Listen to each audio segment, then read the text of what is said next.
Bonsoir à toutes et à tous, bienvenue dans le grand journal au sommaire de cette édition à l'occasion de la prière de Tabaski à la grande mosquée de Dakar où le président de la République, son Excellence Macky Sall, en a profité pour appeler au calme et à la sérénité pour sauvegarder la paix et la stabilité du pays, surtout en cette période de campagne pour les élections législatives et puis discrimination ethnique. La Cour pénale internationale rejette les plaintes d'Ousmane Sonko contre l'État du Sénégal. Les détails, ce sera dans ce journal.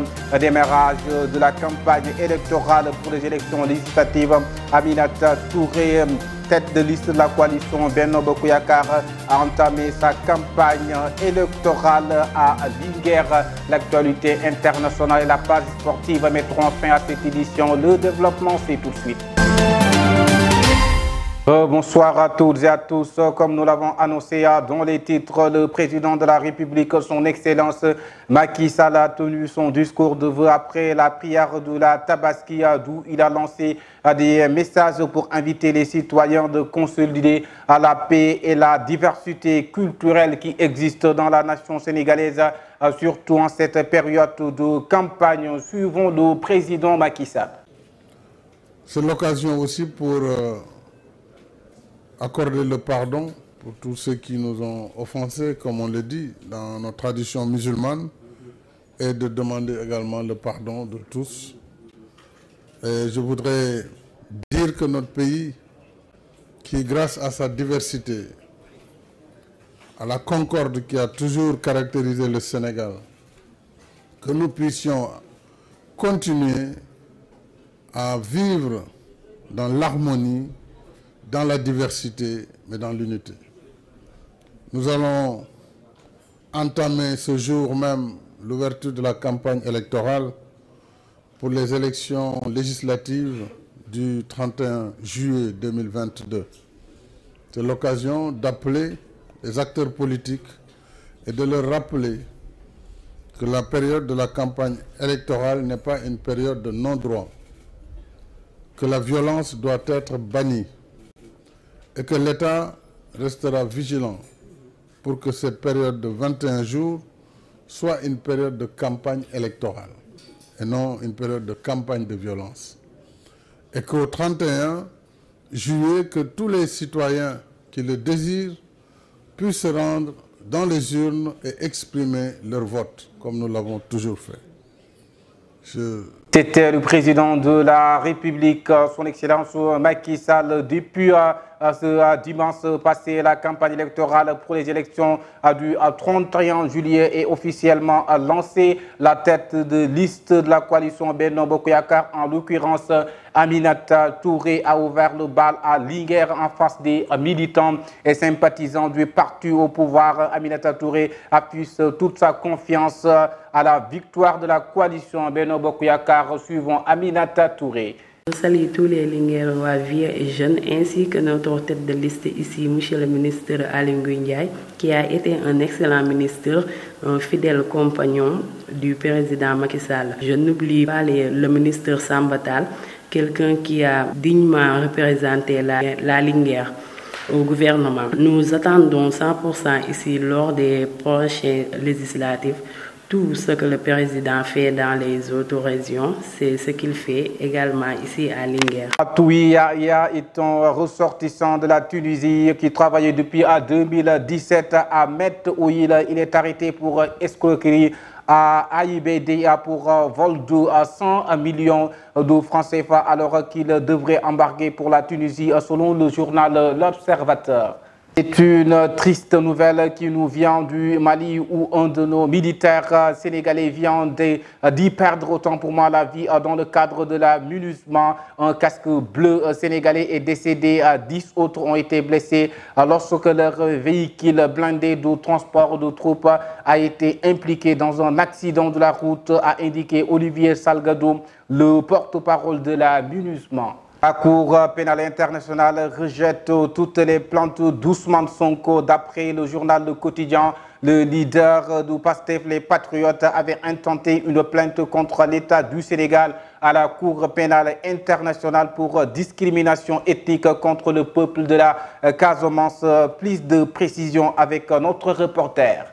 La CPI rejette toutes les plaintes d'Ousmane Sonko. Le leader du PASTEF, les Patriotes, avait intenté une plainte contre l'État du Sénégal à la Cour pénale internationale pour discrimination ethnique, génocide, ostracisme contre le peuple de la Casamance, en particulier les Diola. Lors de la présentation de condoléances des leaders de Yewwi Askan Wi à Bignona aux familles de victimes de la manifestation du 17 juin dernier, le maire de Ziguinchor avait soutenu que Macky Sall a un problème avec la Casamance et les Casamancés.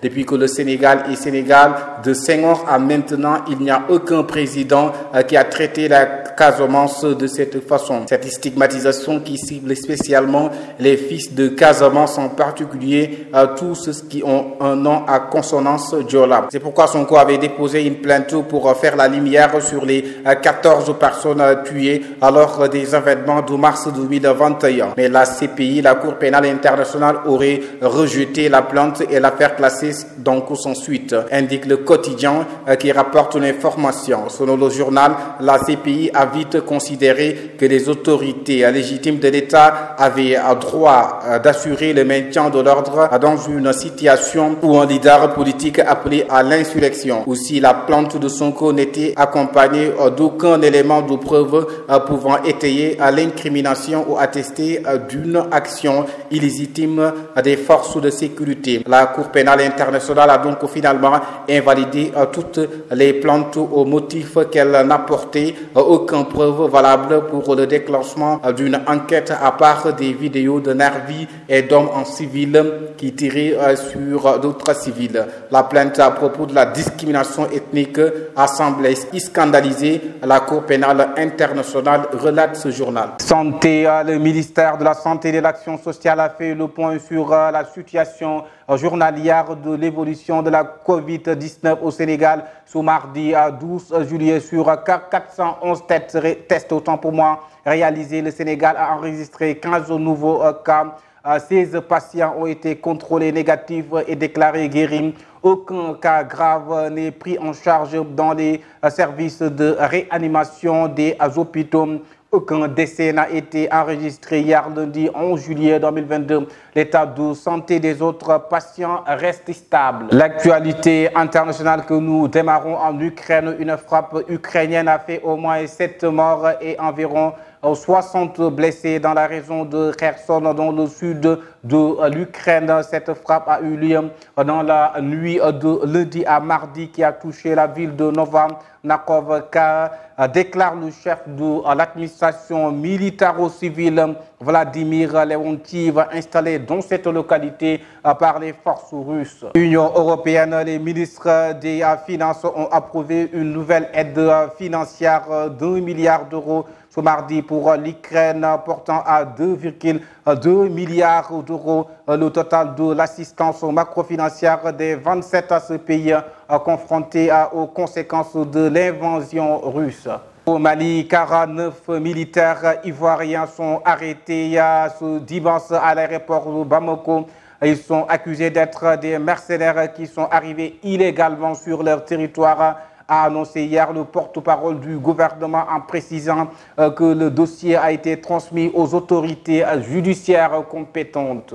Au Togo, le canton de Natougou est sous le choc. Les habitants se disent abandonnés. Une enquête est ouverte pour élucider les circonstances de cette explosion qui a coûté la vie à 7 jeunes de 10 à 18 ans à Margaba, dans la préfecture de Yon, dans l'extrême nord du Togo.